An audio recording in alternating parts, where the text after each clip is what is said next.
Good morning mga par. Welcome back to my channel again. Ito yung continuation ng lakad natin mga par, no? Ina-update ko lang dahil mahaba masyadong video natin. Time pa tayo saglit dito mga par, no? At yun nga, i-share ko sa inyo, no? Kasi may mga nag-comment din mga par, no? Doon sa comment section, so sasagutin na natin para maging malinaw din. So gawa natin ng video mga par para ma-explain din natin, hindi lang doon sa comment, no? Nag-reply naman tayo doon, but gusto kong gawan din ng video para mapanood nila at sana makatulong sa inyo mga par, no? At yung mga parehas ko ng sitwasyon, no? So dito ako sa mga par, sa tambayan ko palagi, oh. Wala na masyadong walang masyadong tawag dito, snow. Ito na. Nag-snow no nakaraan mga par, ito lang. Wala na, di katulad nung dati, di ba, puno to. Ito. Ay, nice na.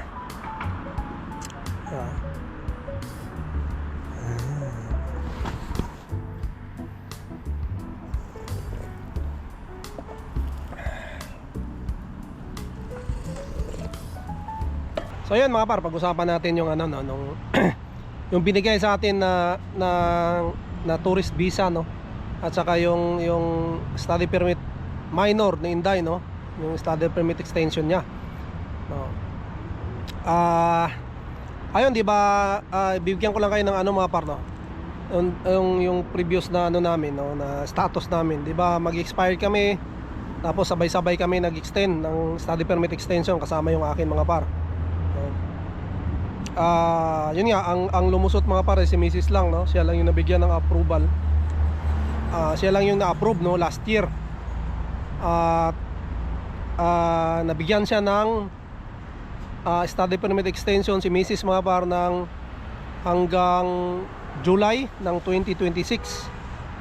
So ngayong taon mga par, no? So hanggang July ng 2026 siya ngayong taon yung kanyang study permit. So kami mga par, unfortunately ni Inday, na-refuse nga kami, no? At yun nga. At yun nga mga par, no, ni-restore nga namin, no? At nitong bago, nabigyan kami ni Inday naman, no? Na-approve kami. Na-approve yung mga visa namin, no? At ayun, ang nangyari mga par, no, kasi may nagtatanong kung ilang months yung validity ng aking tourist visa, no? Na binigay ng Canada, no? In-apply ko kasi siya mga par December 10, no? Kasi na-refuse ako September 17. So September 17 nakalagay doon sa refusal sa mga par na meron na lang kaming 90 days para i-restore yung aming status. So December 10, no? Before mag 90 days, no, in-apply ko yung aking restoration kasama din si Inday, no? So nakuha namin yung aming approval December 10, January, February, March, no? March 16. So January, February, March, no? 3 buwan mahigit mga par bago namin nakuha yung aming approval, no? Kasi sabay din kami ni Inday nag-apply, no? In-apply mga par. So ayun, so yung validity mga par, no? Inaasahan ko na rin naman mga par, no, na gano'n na mangyayari dahil yun nga, may mga nababasa na tayo ng mga gano'n, no? So yung validity ng aking tourist visa mga par ay sinabay lang sa validity din ng main applicant, which is yung asawa ko, yung student mga par, no? So July 30 siya ma-expired. So ganun din kami mga par, no, kasama si Inday. Ang binigay ng Canada mga par ay hanggang July 30 lang din, no? Sabay-sabay kami lahat, no? So yun naman ang inaasahan din natin dahil yun nga, lang tayo doon sa student talaga. Kung ano yung permit ng student, yun lang din yung natin mga par, no, permit, no? So kagaya nga din ng tourist visa, no? Kasi di ba ang tourist visa 6 months lang. So kung mahaba pa yung permit ng asawa mo, maring hindi pwedeng isabayan mga par. Sa tingin ko lang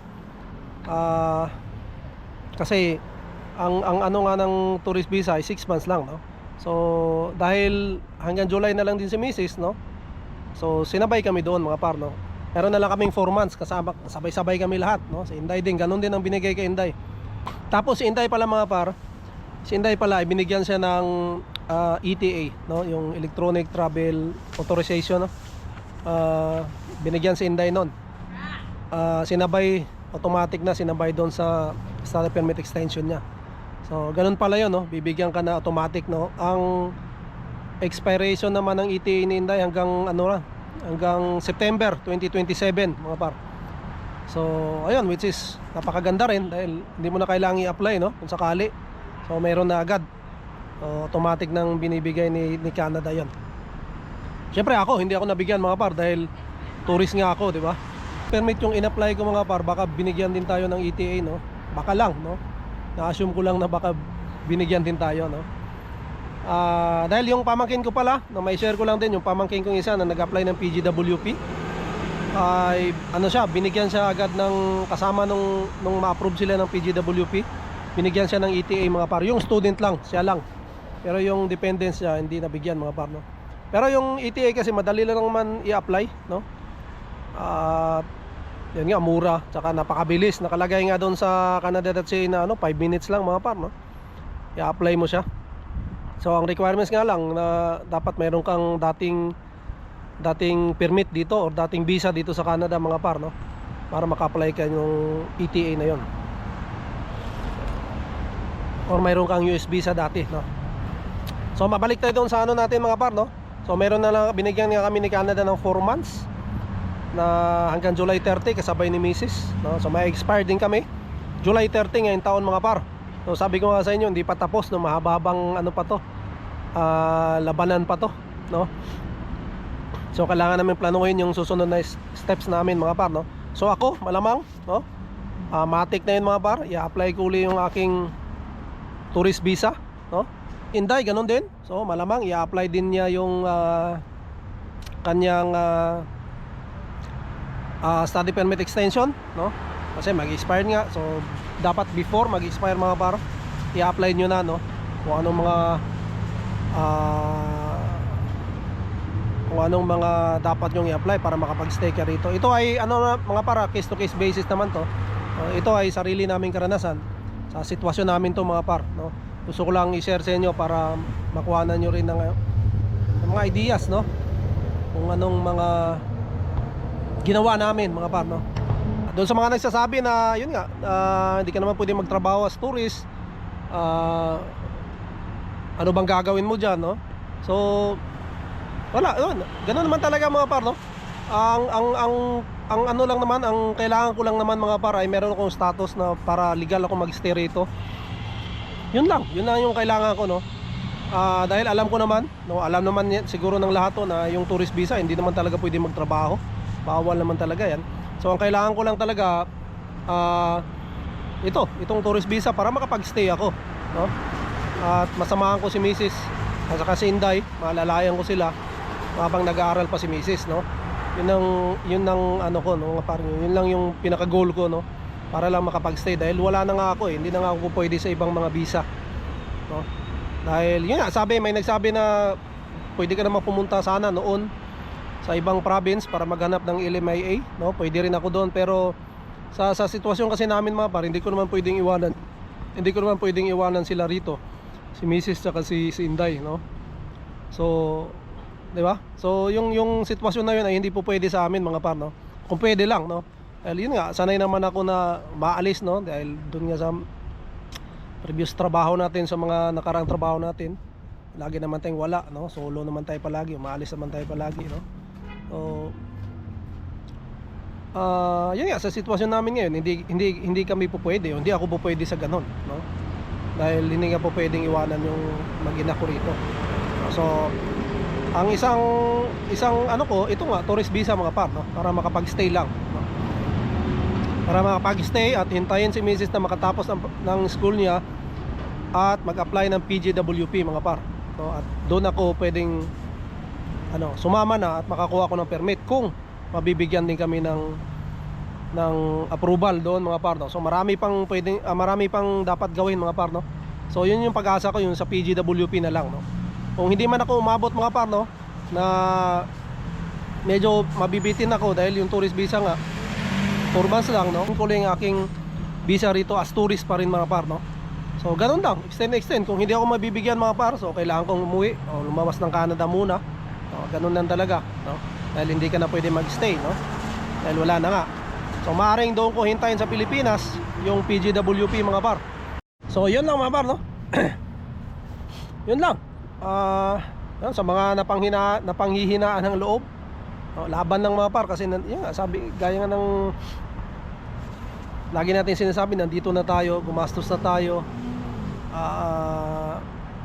nag-effort na tayo dito. So kailangan natin ilaban, no. Pero mga par, sa legal na paraan, no. Hindi po pwede yung gawa tayo ng mga ano rito, yung papasaway tayo, no. Sa totoo lang, gustong gusto ko tong Canada mga par, no. Pangarap ko to noon pa, no. Nakikita ko na to nung nagbabarko pa lang ako, no. At isa ako sa maswerte na tao, no, isa kami sa maswerte na pamilya na nabigyan ni Canada ng pagkakataon na makapasok dito, no. Syempre thank you tayo kay Lord, no. Pero syempre sa Canada din, no, dahil binigyan nila tayo ng pagkakataon makapasok dito. At hindi natin to sasayangin o hindi natin to sisirain yung mga ganitong opportunities, no. At hindi tayo magpapasaway rito mga par. Kung sakaling mawalan tayo ng status, no, tanggapin natin, umuwi tayo ng Pilipinas. At yun nga, balik tayo pagka may pagkakataon naman, o may opportunities naman na i-open si Canada, no. Pwede tayong bumalik, no. Kasi yun nga, dayo lang naman tayo rito. Dapat nating respetuhin at magpasalamat tayo dahil yun nga, nandito tayo sa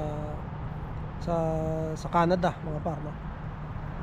Kaya yun lang, no. So lahat po, no, handa natin gawin para makapag-stay pero sa legal na paraan mga par, no. At maraming salamat, no.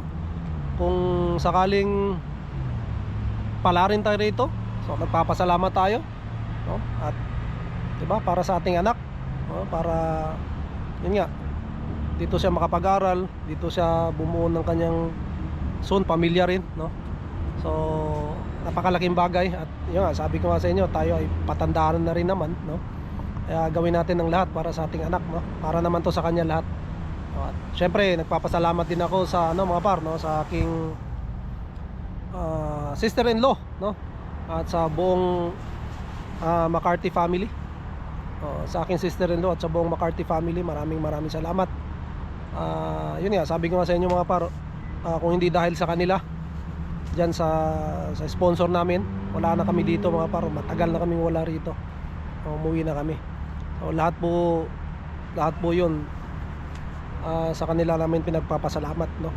Kaya maraming salamat sa aking sister-in-law at sa aking sister-in-law at sa buong McCarthy family, maraming salamat. Gusto ko lang shoutout pala si Par Ruel Cumayas TV, no, na nasa ngayon, nasa hospital ngayon mga par, no. Magpagaling ka par dahil magla-live pa tayo, no. Par Ruel Cumayas TV, shoutout. Kaya mo yan par, no. Magla-live pa tayo, marami pa tayong gagawin, no. At soon papasyalan pa kita dyan or ikaw ang pumasyal dito. Magka nga par, magkikita pa tayo par Ruel, no. Kaya mo yan par. So yun, ingat, pagaling ka. God bless par. Maraming salamat din sa iyong suporta sa vlog natin, no. Maraming salamat. Siguro dito ko muna tatapusin ang aking vlog. To God be all the glory, and we'll see you in the next one. Bye. Alright, hapon.